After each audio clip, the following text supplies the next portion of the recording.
everyone, welcome to another episode of High Energy Keto Girl. And today's lovely guest is Georgia Foster, who is the developer of the program, The 7 Days to Drink Less.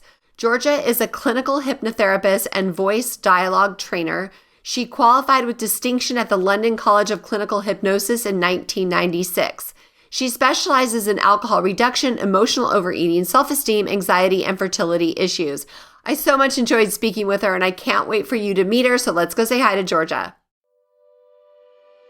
Hey everyone, welcome to High Energy Keto Girl, a podcast helping women to age stronger because it is never too late to get fit, be strong, and feel sexy. I'm your host, Tracy Gluhite, health coach and personal trainer and founder of highenergygirl.com. Each week, we will either have a guest interview, which will provide you encouragement or an actionable tip to help you age stronger, or I will do a solo episode. Please also join our awesome Facebook group called High Energy Girls, and I'm looking forward to see you on the inside of that group and hope you enjoy today's show.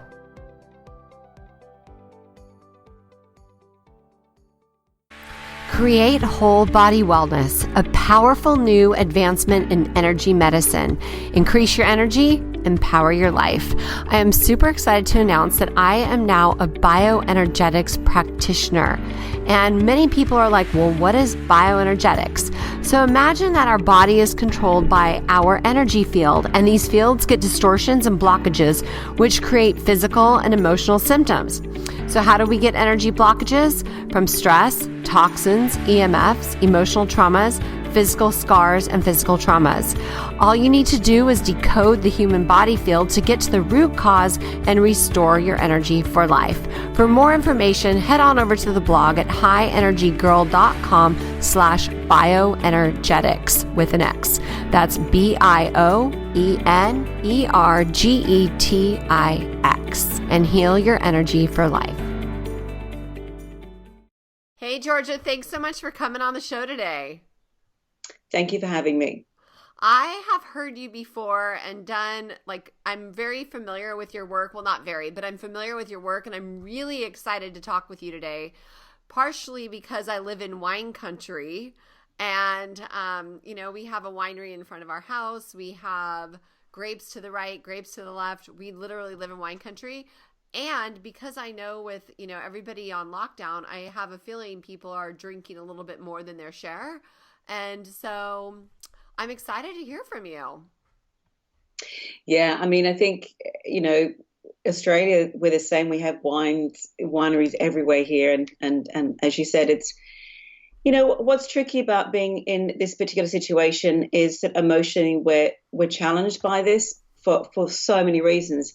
But ultimately, drinking can be a form of entertainment. It's about being bored as well. And the wine sales here, like the local wine shop here, he said that he's busier now than he was at Christmas time. So it's quite interesting to see that people are emotionally overeating as well because they're bored. The supermarkets are empty. Well, I think they're getting a bit more full now. But the fact is that we from where I come from, is that we don't want to have a hangover the next day. We don't want to drink too much. Why are we doing it? And, when you understand the emotional conditioning that goes on, as in the moment, anxiety, maybe there's money issues, work issues, boredom, kids, homeschooling, there's a lot of triggers going on at the moment, Mm-hmm. And as I said, nobody wants to have a hangover.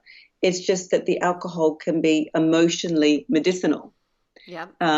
And I think at this particular point in time, it's a good quick fix for people, but ultimately it's not going to be helpful to their health. Right.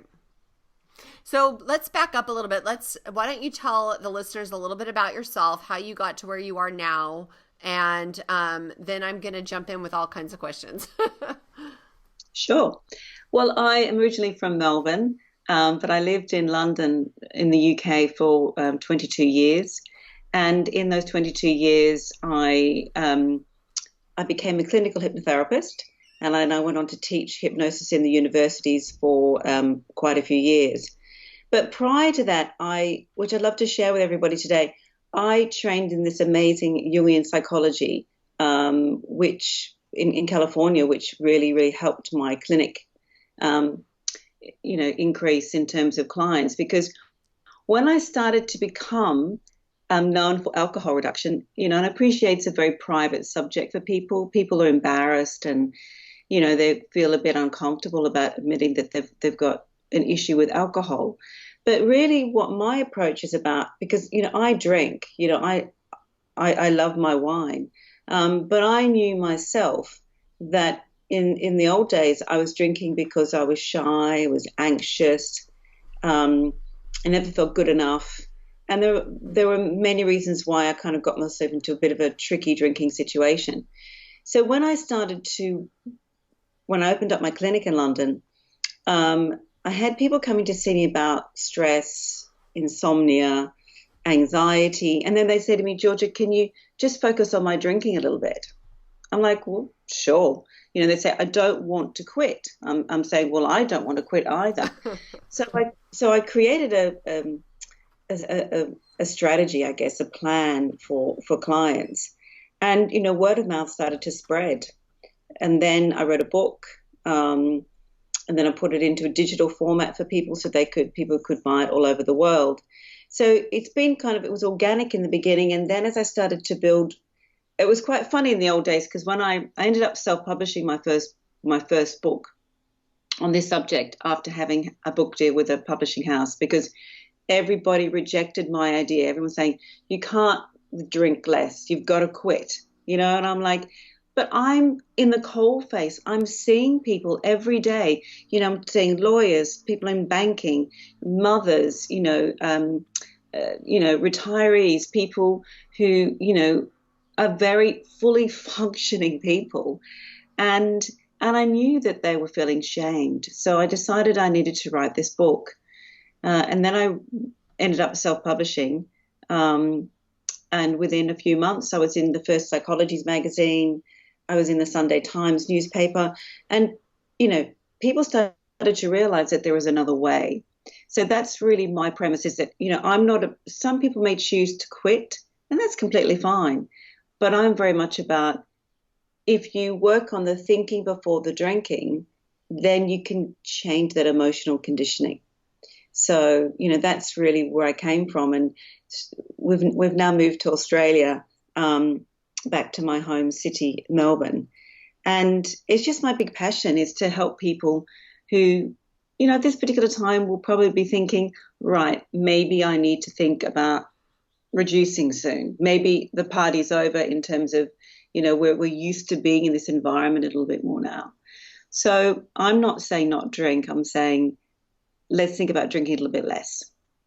Yeah, I love that, because I've gone 30 days. One year, I think it was last year, the year before, I went from Thanksgiving to Christmas Eve with no alcohol. No big deal. 30 days. It wasn't that difficult.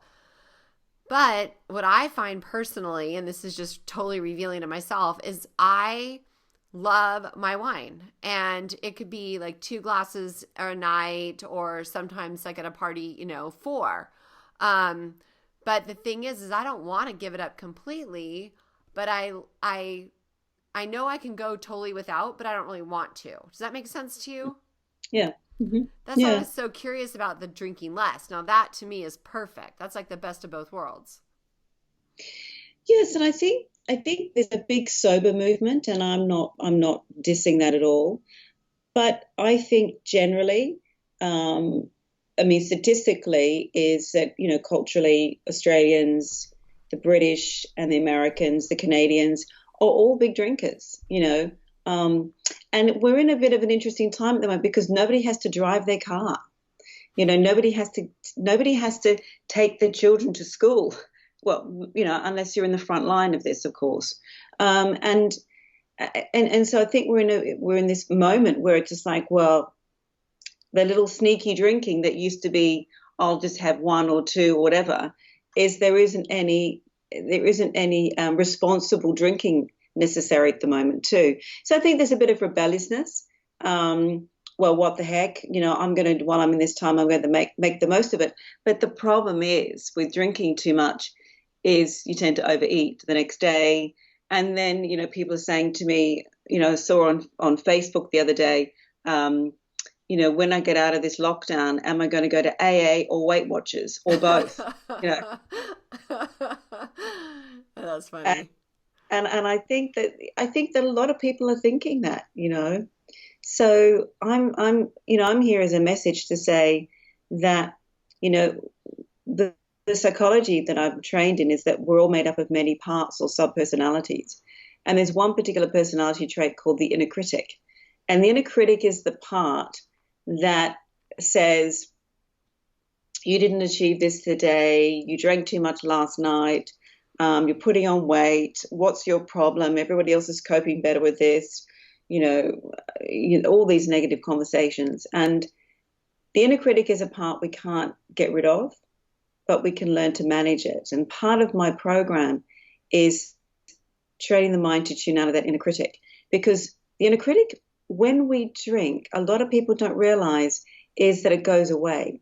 It's because when we drink alcohol, there are many chemicals that our brain starts to produce, but one of them is dopamine.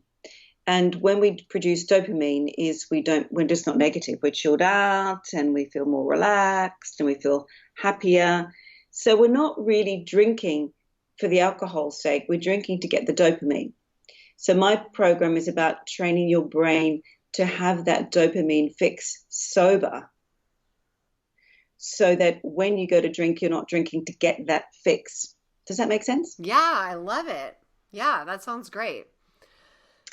So, how do you get the dopamine fix? Like, because I like wine because I just like wine. But Mm-hmm. I also, we have 5 people in our house right now, and it's like climbing the walls. So, what are some of your top tips for getting a dopamine fix without the wine? Yeah, I mean, you need to train your brain to produce more of the lovely feelings that the endorphins that we would get when we go to the gym, um, being out in nature, and I appreciate that that's quite difficult at the moment for many people. Is you need to, I mean, the great little top tips is you need to watch a funny video, stimulate the brain, bring feelings of love, for example, photographs of your children in lovely, lovely moments, while you kind of obviously blocking them out in the background there. It's a very challenging time. But really, the secret is finding ways to get that feeling of those chemicals in your daily life before you have that drink. And that is one of the things to do, reading inspiring quotes, stimulating yourself with calling a friend who makes you laugh. These are the things that start to produce the chemicals that we're looking for. Because a lot of people say to me, I'm not a really funny person, but when I have a few drinks, I am really funny. And I'm saying, but that's because your inner critic has gone away. You see, we don't need to drink to become that person. The inner critic tricks us into thinking we need to drink to be that person. So I'm saying, you can be that funny, wonderful, charismatic person before you drink. So, and talking about, as you said, in lockdown at the moment, how do we handle that? Just to take it a step further. Diarize with yourself what your inner critic is saying to you. What is the inner critic saying to you? Is it saying, you should be doing better homeschooling because you're feeling lonely? Because the inner critic is very good at playing games. And when we have too much thinking time, and a lot of people have too much thinking time at the moment, maybe if they're not homeschooling their children, they're living on their own. And we can often think negative thoughts when we're on our own a bit too much. And I always say there's a fine line between thinking too much and not having enough time to think. So a really good tool would be just to put on some lovely classical music, some meditative music, just to calm everything down before you have that first drink, if you can. Even if it's 5 minutes, it will start to train your brain. But another thing that's important is breath. So what I really love about the fact is that when we shallow breathe, we are in an anxious state. But when we deep breathe, we naturally recalibrate. So breath is really important. If you're look at something, gasping for that drink, saying, well, actually, if that's about you actually feeling that anxiousness, or that drink's going to calm me down. And the great thing about my work is that it trains people to be in this space before they have that first drink. And I'm not saying not drink, but during lockdown, when we've got everything is so closed in, this has just been a way to escape. And I'm saying, there's nothing wrong with that at all.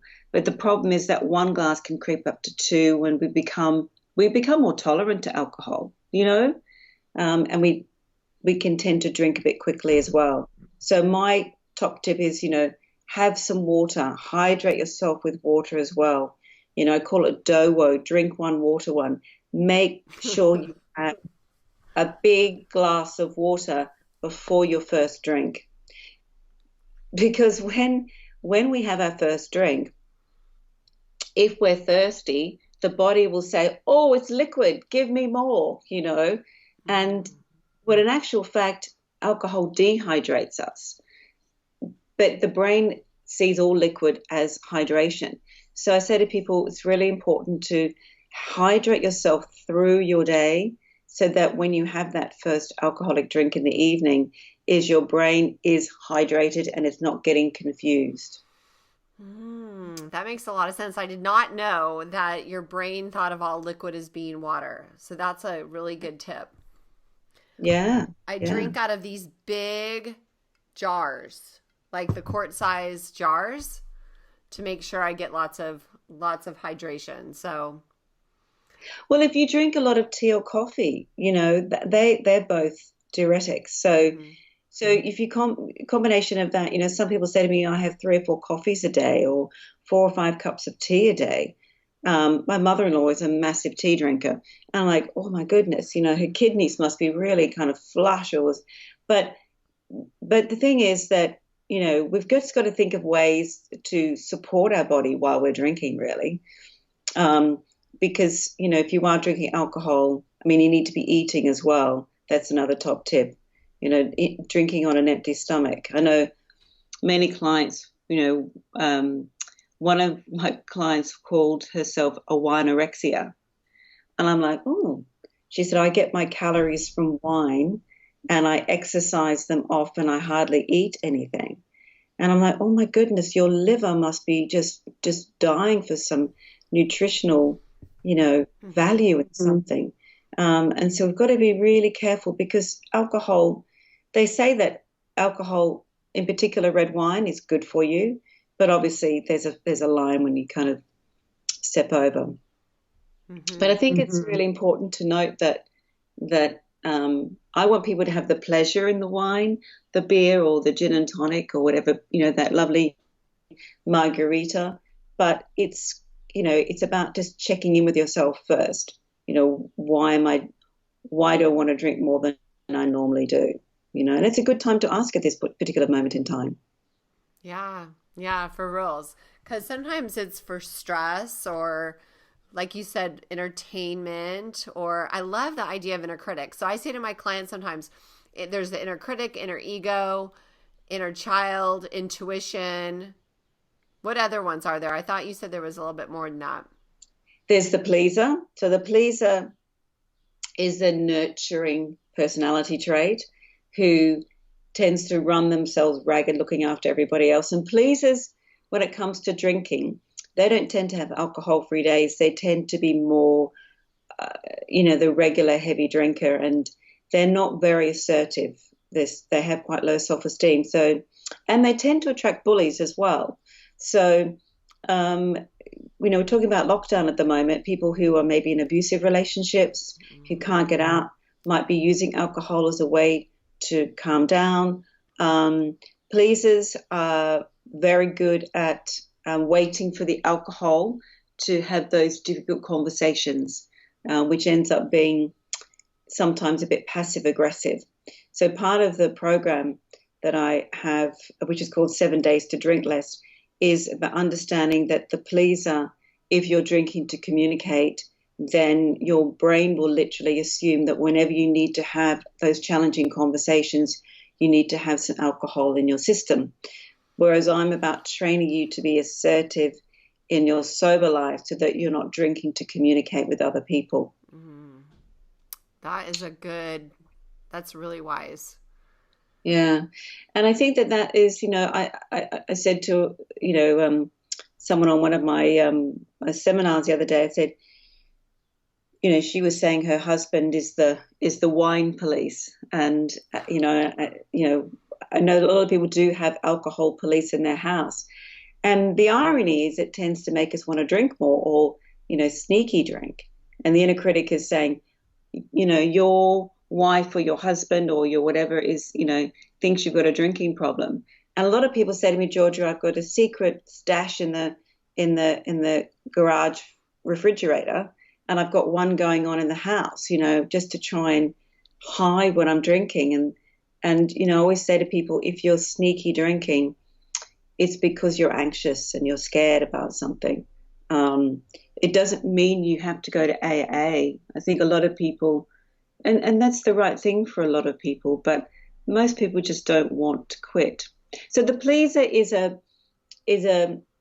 also one of the things about the pleaser is they love food, they love wine, they love being with family, they love nurturing, but they do it a lot and too often because they don't say the word no enough. They're worried that if they say no, then they're not going to be liked or they're not going to be loved. So they tend to drink a lot. And, they always smile when I think about a pleaser because a pleaser is somebody who is very popular, but they're not very good at looking after their own health and well-being. And then they tend to, when everyone's gone to bed, they can tend to overdrink and have what I call like solo parties where they're just on their own. It's like, I've done everything for everybody else. Now it's my time, and have that wine.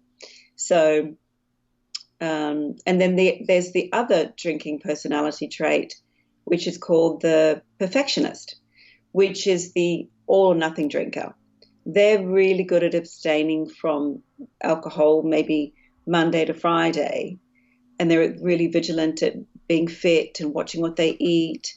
And then once they have their first drink, then the inner critic goes away, they stop being perfect, and they just drink really quickly, and they tend to drink to oblivion. They'll have memory loss.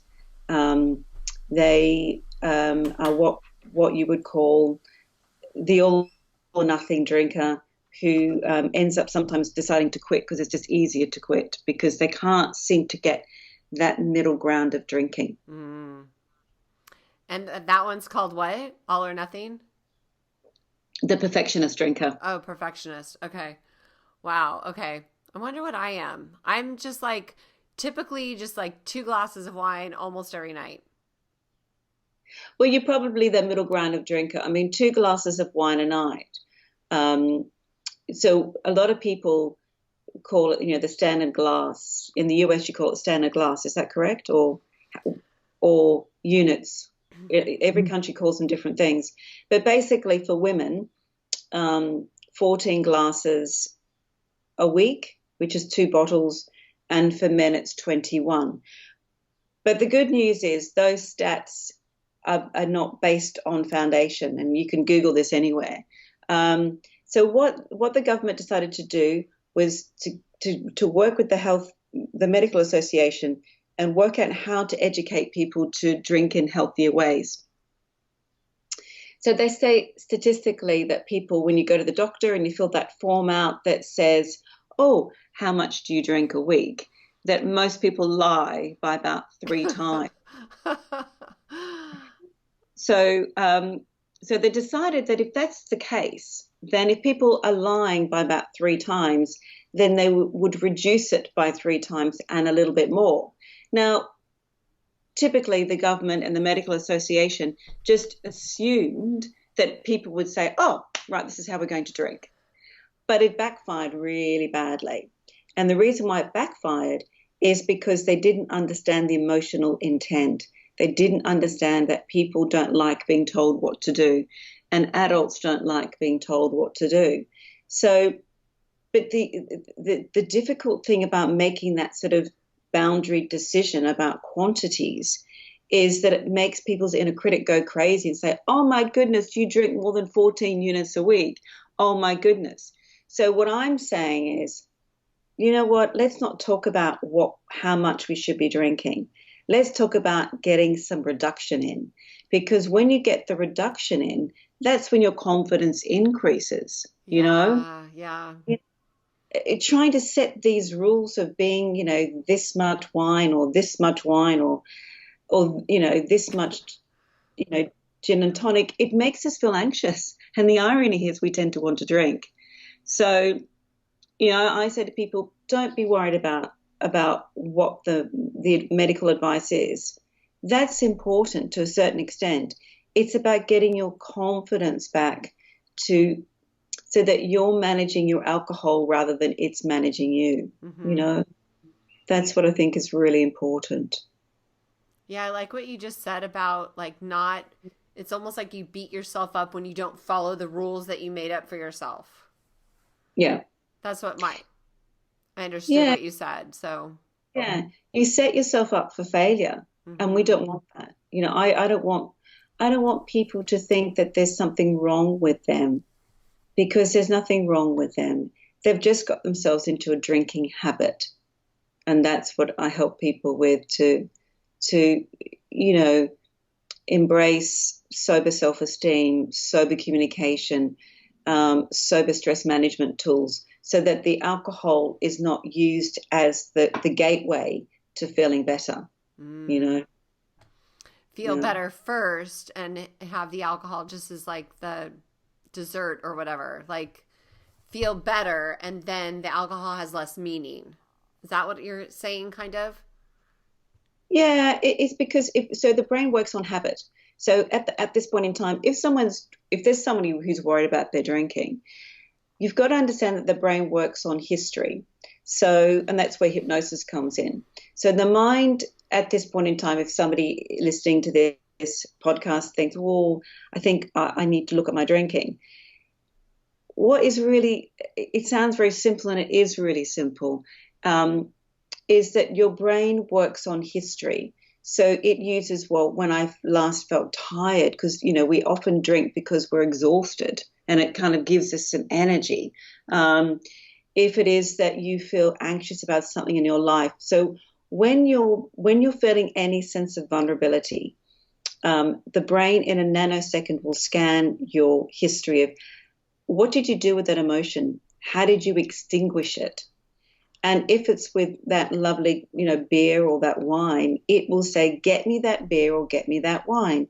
Now, I'm not saying that means that you will have a drink at 9 o'clock in the morning, but through the day, this stirring of vulnerability may bubble and start to brew.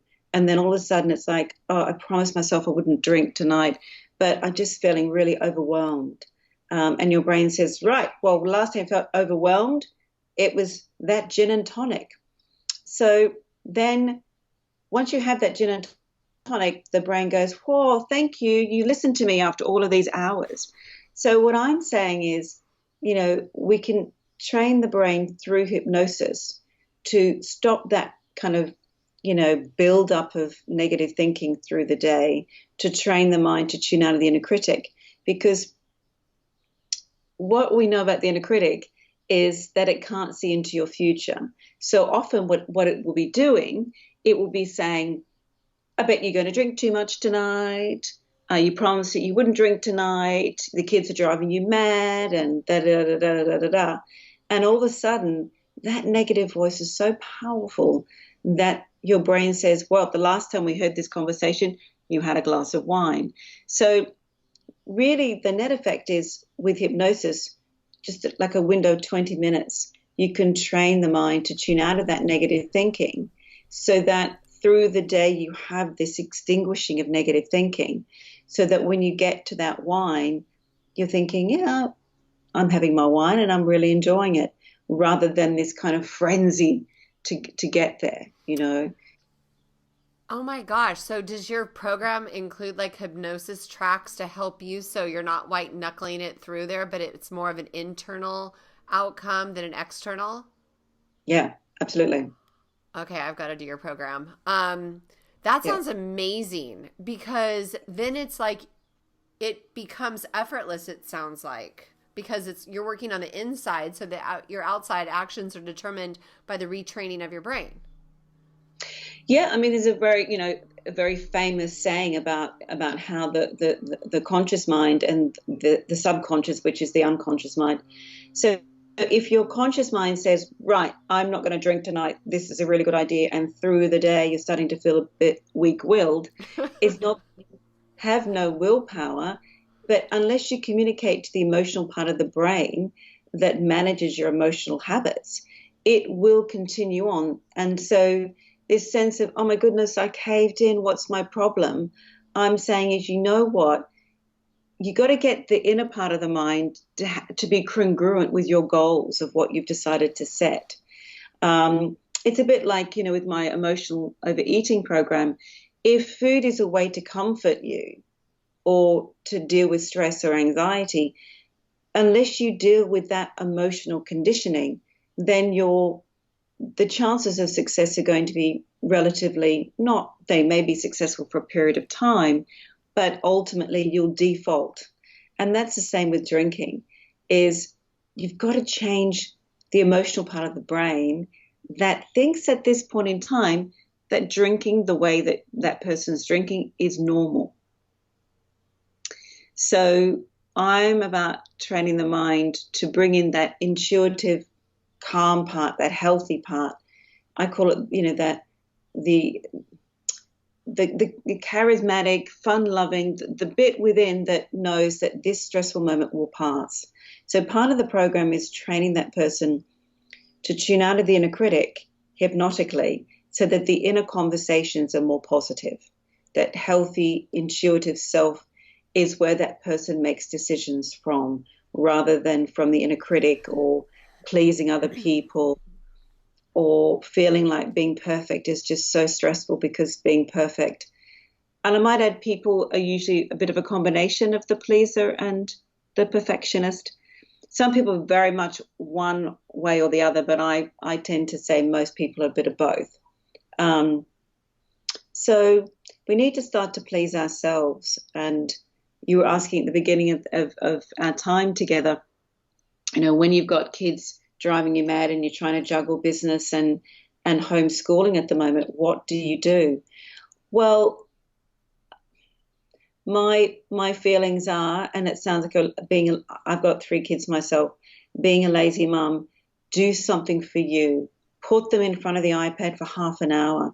Get them to do something else, and just to put on some meditative music and to do something good for you. Start to get those endorphins pumping through the bloodstream. Start to get that lovely chemical balance to be more supportive to you.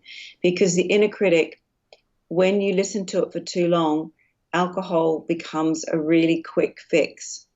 So I think it's really important to note that, obviously I work with hypnosis. We know now that hypnosis, the neuroscientists have confirmed that hypnosis is a really quick way to, cut to the chase about how to change that the unhealthy drinking, the unhealthy eating, or smoking, or, whatever it is.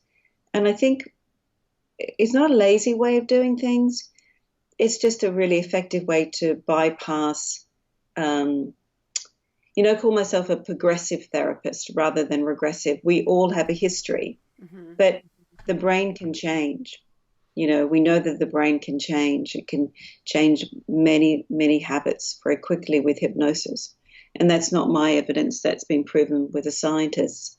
But it takes practice. So the 7-day program, there's hypnotherapy recordings all through the program, and there are some bonuses in there as well. But it's just a great tool to use when you just want to cut back a little bit. I like it. So would you say that the principles for the drinking one are similar to the eating one, based on, like, some people use food, some people use wine or alcohol or whatever, but they're similar? Yeah, the drinking, there's a slight difference because we have to eat to survive. Mm-hmm. So that can be a much more emotional, and also the chemical reaction's not so strong. So even though food will give you that dopamine, especially obviously sugar gives you that dopamine fix, as does alcohol, because alcohol has sugar in it. But you have a chemical reaction with alcohol, whereas which is much stronger than with food. But the same theory is the same, is that we're eating because we're bored. We're eating because we feel we're not good enough. I mean, a lot of the work that I do, so many times when I run seminars in the UK and in Australia on a regular, well, I was doing it in the UK and Australia until recently,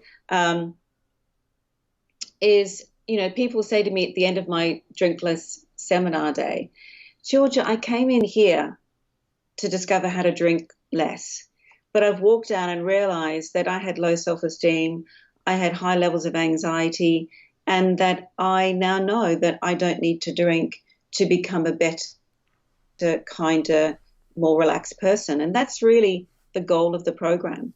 It's so much more than just about drinking less, And I say the odd time, if you win the lottery tonight, I'd probably have a few champagnes. But, I'm talking about the regular drinking here, the regular drinking, and most of it is at home. And at this point in time, it is all at home. It's the regular drinking I'm talking about here that can get us into some tricky situations. Yeah. And how long have you been doing hypnosis? Oh, gosh, 24 years. Oh, wow. And did you say you came to California for schooling at some point? Yeah, so I trained in a Jungian psychology called voice dialogue, which is about the inner critic and the pleaser, and the inner child is in there too. It's really about understanding the personalities that hinder us from feeling whole. And there's a really lovely section that I incorporate into the concept of drinking too much. And the Jungian, it's called Voice Dialogue. It was created by Hal and Sidra Stone. Highly recommend their books. And what they say is that, so when we drink alcohol, our disowned self comes out. So, for example, in your sober life, if you feel that you're not sexy, then when you drink, because the inner critic goes away, we become more sexy. If we feel that we're boring, like the inner critic will say, if you don't have a drink tonight, you're going to be boring.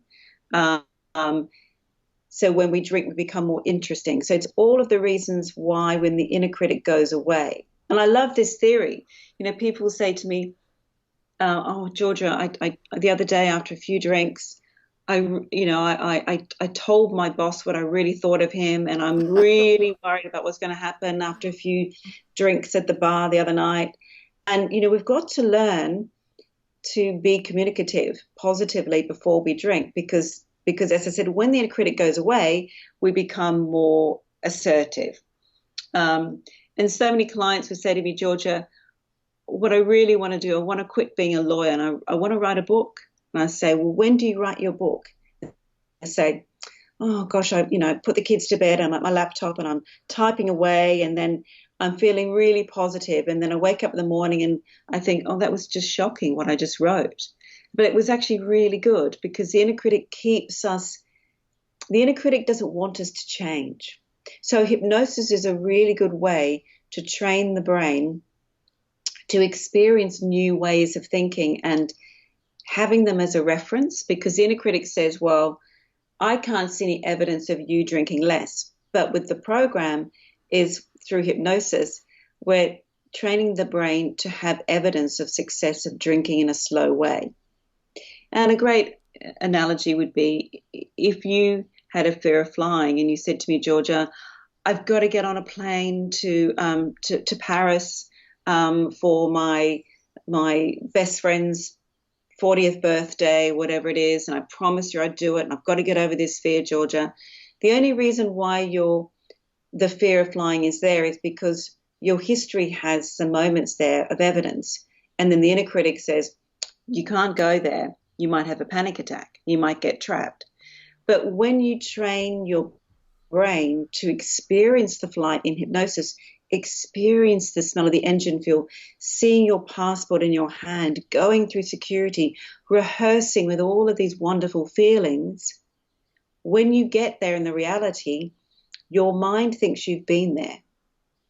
So this is what's great about hypnosis, is it actually genuinely thinks you've experienced that experience. It's such a great way to make change very quickly, because you don't like to use the word trick, but in a way it is. You're training the brain to become familiar with another outcome, so that in the reality, such as that glass of wine in the evening, you think, oh, I'm going to have that glass of wine and I'm going to sip it slowly because I've experienced it already. Does that make sense? Totally. It's like a preemptive. So I've never been hypnotized before, so I love that whole idea. And I know about like reprogramming your subconscious with words and with visualization, with emotion and things like that. So I totally believe that that's the way to do it, so that you're not, because see, for me, it's more like, oh God, I want to have a glass of wine, but I can't, that type of thing. Whereas it sounds like your program is more just natural, like your body just is cool about it. Yeah. Yeah, because it's familiar with drinking in a certain way. I have a really lovely story about a young guy who came to see me for hypnosis because he'd failed his driving test 6 times.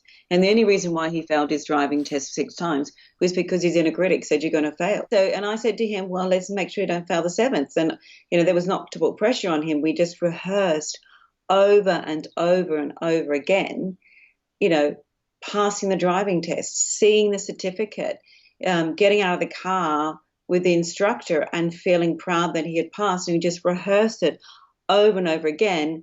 And then he had a hypnosis recording to listen to, and he passed. This is it's not magical stuff. It's science-based now, which is fantastic. Yeah. We know that the brain is adaptable and pliable. Having a therapist is good. A talking therapist is important for a lot of people. But a lot of regurgitation can actually inflame the evidence and make somebody feel that there's something really wrong with them. Whereas I'm saying is, yeah, of course, you've got yourself into a bit of a drinking habit that you don't like, and maybe you've got alcohol police in your house, which makes you feel even worse about the situation. But the truth is that this is an emotional conditioning, and we can work with that. We can train your mind to drink in a different way, to drink less, and obviously to incorporate, alcohol-free days, into the system as well. But I mean, the goal is with the program, the 7-day program, is to get the reduction down first. Mm-hmm. I love it. And is this something that people can do whenever they want, or do you like start on a certain schedule, or is it like just evergreen? It's evergreen. Anytime, really. I mean, the hypnosis recordings are 25 minutes each. You can pop one of them on, afternoon after lunch is a good time. As we're all home at the moment, I think the recordings, there's so many lovely messages on the recordings that have much more profound, the opportunity to be, calmer and clearer and improve self-esteem. So, it's not just about drinking less, it's about getting the mind right about life, and not feeling, I say, if you listen to the inner critic too much, guarantee that if you're a drinker, you'll need to drink to run away from it. So how can people find you if they want more information about your program? Sure. They can just log on to my website, which is georgiafoster.com, Georgia Foster as in the beer.com, georgiafoster.com. And you can see the 7-day program there, the digital program. So people can start straight away. And I mean, obviously any questions on here, let me know. But it's what's great about it. It's private. Nobody needs to know that you're doing it. I always say to people, don't tell people you're doing it. You can if you want to, but it's about you coming out of this the other side. It starts, don't have to wait 7 days for it to work. It starts as of the first hypnosis session.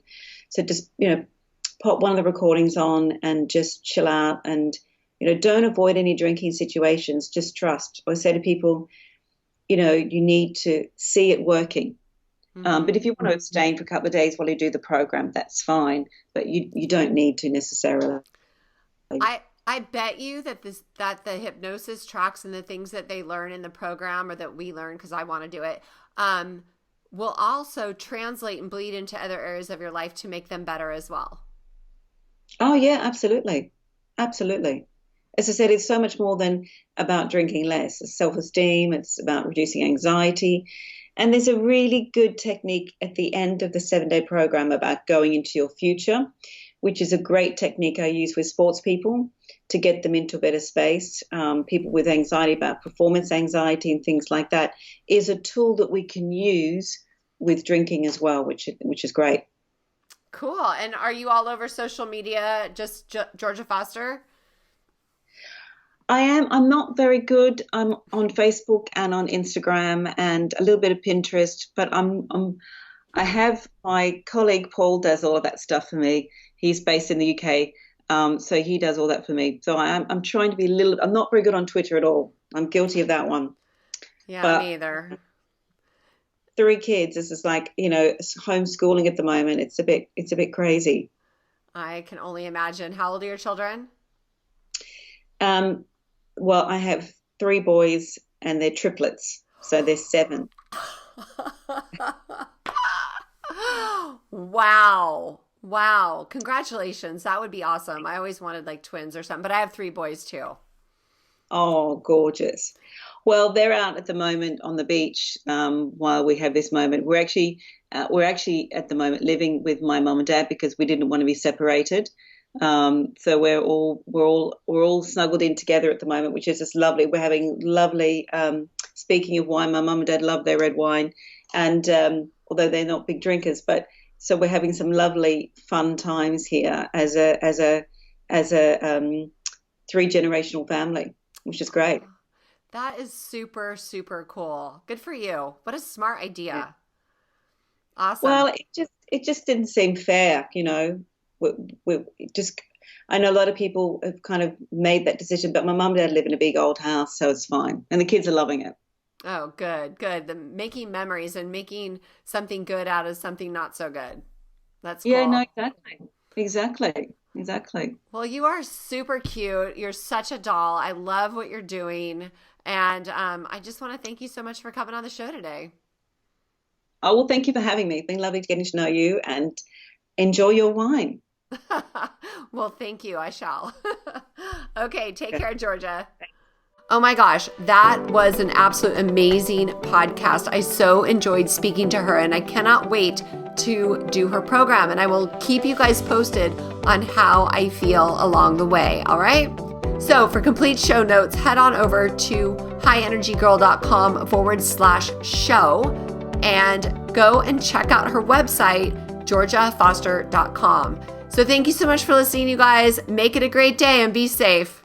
This podcast contains the opinion and thoughts of its host and guests. It is intended to provide helpful and informative material on the subjects covered. All statements made on the podcast have not been evaluated by the FDA and are not intended to diagnose, treat, cure, or prevent disease. If the listener requires professional assistance or advice, please contact your personal medical doctor. Both host and guests specifically disclaim any responsibility for any liability, loss, or risk, personal or otherwise, which is incurred as a consequence directly or indirectly of the use and application of any of the contents of these episodes. Like I said, this is my opinion and I could be wrong.